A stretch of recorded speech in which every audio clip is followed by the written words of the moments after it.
Bonjour coach, Vincent Duluc à l'équipe.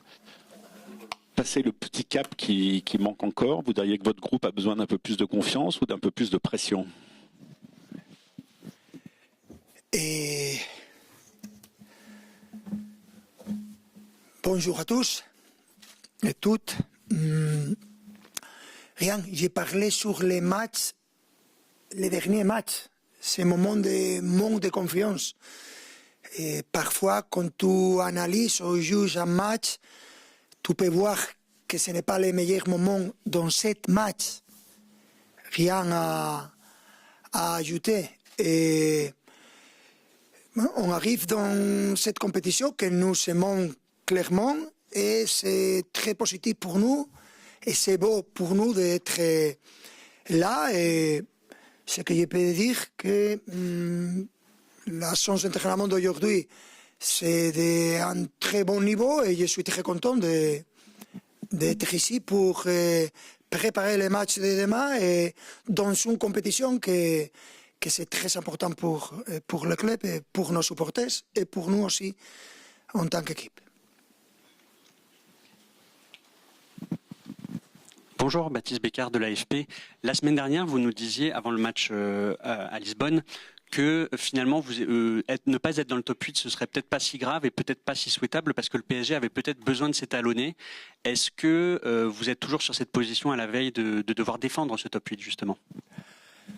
Bien sûr, je pense la même chose. Et c'est clair que pour nous, l'objectif, c'est de qualifier dans les 8e premières et chercher à gagner les matchs contre une très bonne équipe comme Newcastle, avec un style différent, mais une équipe très courageuse, physiquement très fort et avec beaucoup de joueurs de qualité individuelle.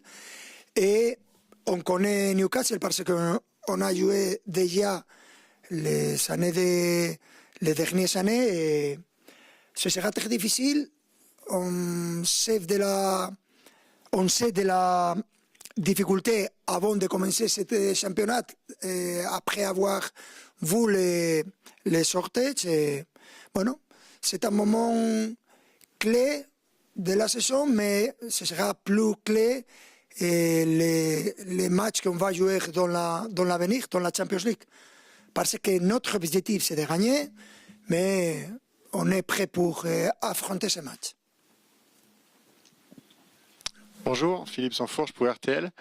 Vous évoquiez à l'instant la confrontation qui avait eu lieu à Newcastle, qui n'est pas forcément un très bon souvenir, mais parfois c'est dans ces matchs-là qu'on apprend aussi pour construire.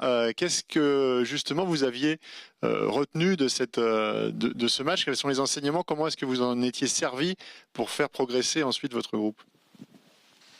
Cette match, ça fait il y a 2 ans et demi, je ne me rappelle de rien. De le résultat, peut-être. Mais les résultats négatifs, normalement, sont très importants parce que tu peux analyser, tu peux valoriser ce que l'équipe a fait et de la manière que tu as fait et tous les erreurs que tu as fait. Il n'y a aucune équipe qui gagne toujours, il n'y a aucune équipe qui perd toujours. Et ça, c'est la partie du chemin que tu dois accepter. Et préparer les matchs au 100%, c'est notre objectif. Et je pense qu'on arrive dans un très bon moment avec la récupération des joueurs. Et avoir des joueurs de retour, c'est très important parce que on a besoin de voir tous les joueurs et toute l'équipe tous ensemble. Bonjour Louis, Jérémy Janingro pour la chaîne L'équipe. Au fond, au sujet d'Achraf Hakimi, qu'est-ce qu'il vous a dit dans les discussions individuelles que vous aviez prévues cette semaine? Comment vous l'avez senti? Et physiquement, est-ce qu'il a toujours ce petit souci physique dont vous nous avez parlé ou est-ce qu'il est à 100%? Il a fait les 3 derniers entraînements avec l'équipe. C'est plus un thème physique ou mental parce que chaque joueur, quand il vient de retour, a une histoire particulière. Et J'ai vu Hakimi parfaitement. Il a fait cet dernier entraînement. Et, demain, on va voir, mais je pense qu'il sera dans les joueurs qui peuvent être dans le match. Bonjour, Valentin Jamin pour RMC Sport.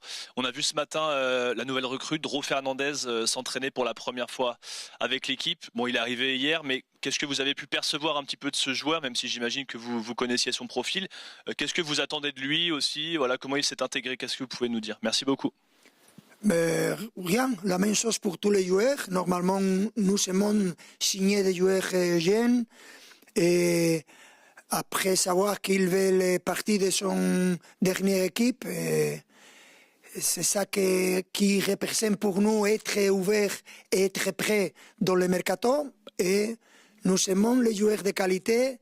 Ce n'est pas facile de trouver des joueurs de qualité pour améliorer notre effectif. Je pense que dans l'avenir, Dro peut être un joueur important et c'est le moment de donner de la confiance à tous les joueurs. Et c'est important de rester ouvert au mercato, que c'est une chose que vous m'avez demandé beaucoup de fois. On est encore ouvert au mercato pour être prêt s'il y a la chance. Bonjour coach, Bruno Salomon, Radio France. Je voulais parler de Warren Zaïre-Emery, qui est le joueur que vous avez le plus utilisé cette saison. Avec le retour d'Achraf, quid de Warren? Est-ce qu'il va revenir au cœur du jeu? Est-ce qu'il peut être encore dans le 11? Ça a été l'un des joueurs peut-être les plus solides avec vous. Qu'allez-vous faire de Warren Zaïre-Emery sur les prochains matchs? Vous m'avez demandé beaucoup de fois de signer un latéral droitier, hein? Tout le monde, tout le temps. Et quand j'ai de l'expérience et je ne me laisse influencer pour aucune personne, ça ne signifie que je me rate. Et je me rate beaucoup de fois. Mais tu dois pouvoir un latéral droit de très haut niveau. Warren, c'est incroyable. Pour montrer ce niveau, tu dois être un joueur et une personne très spéciale. C'est que c'est Warren, un joueur différent, avec une personnalité incroyable. Et pour moi, en tant qu'entraîneur, c'est très beau d'avoir un joueur de ce niveau. Et dans ce moment, Warren, il peut jouer latéral, il peut jouer milieu, il peut jouer partout. Et c'est très positif pour lui en tant que joueur et très positif pour moi en tant qu'entraîneur. Bonjour coach, Adrien Chantovalet du Parisien.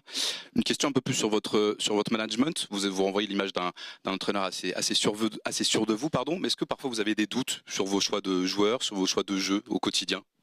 Tu peux dire les mots encore pour apprendre? Un doute. Un doute. Non, un doute, non. Avant, la définition que tu as dit. Ah, un entraîneur sûr de vous. Sûr de vous. Seguro de sí mismo. Je suis sûr de moi, mais que pense que je suis incroyable? Non, je suis comme vous, je perds de beaucoup de choses. Et c'est un message pour envoyer surtout à les jeunes, parce que tout le monde a des doutes, tout le monde a des peurs. Il n'y a des Superman, il n'y a des personnes très spéciales, rien. C'est important d'avoir cette reconnaissance personnelle pour améliorer. Mais j'ai des doutes, mais je suis très content d'avoir des doutes dans toutes les positions. Aujourd'hui, il fait de récupérer des joueurs représente que je dois prendre des décisions importantes et je suis sûr que demain, il y aura un joueur dans les banques qu'il mérite des joueurs de titulaires. Et c'est injuste, mais c'est la vie de l'entraîneur. Et je suis très content d'avoir ce doute. Bonjour coach, Ilyes Peters, 90 000. On a rapidement évoqué le retour d'Achraf Hakimi, mais il y a d'autres joueurs qui n'étaient pas là au CER qui reviennent aussi. Nuno Mendes, Fabian Ruiz, João Neves et d'autres. Pouvez-vous nous en dire plus et êtes-vous optimiste pour leur participation demain? Merci. J'espère. Aujourd'hui, on a fait les derniers entraînements et tout le monde est presque parfait.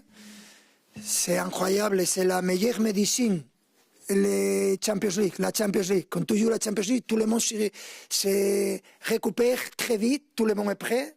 Tu fais la question à aucune personne comme tu es. Oh, 100%, mister, je suis prêt. C'est normal parce que la compétition est très motivante. Et je me répète, mais c'est important de voir ce feeling et ce sentiment. Bonjour coach. Bonjour, Mourad Sefiane pour la Source Parisienne. Je voulais revenir sur la polyvalence. Quel est l'intérêt pour vous d'avoir des joueurs polyvalents? On sait que ça vous fait gagner de l'argent sur le mercato, un joueur pour occuper 3 postes. Ça peut améliorer un joueur, même pour sa sélection nationale. Ça peut pousser aussi à la concurrence. Quels sont les autres avantages de la polyvalence pour vous concernant votre effectif? Merci.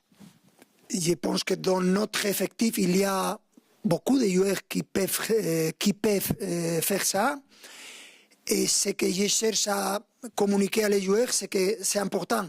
Et je peux comprendre que tu préfères des joueurs dans une position concrète, mais c'est très positif, c'est très intéressant parce que quand tu as des joueurs avec cette polyvalence, pendant le match, tu ne dois faire des changements parce que tu changes les joueurs et c'est ça, personne pourra entraîner beaucoup de possibilités. Et quand tu as la bonne chance ou la fortune que j'ai pour avoir beaucoup de joueurs dans cette caractéristique, je pense que c'est incroyable et pour moi, c'est très important. C'est ce que je cherche à transmettre à mes joueurs. C'est difficile d'avoir ou de voir une équipe avec beaucoup de joueurs avec cette caractéristique.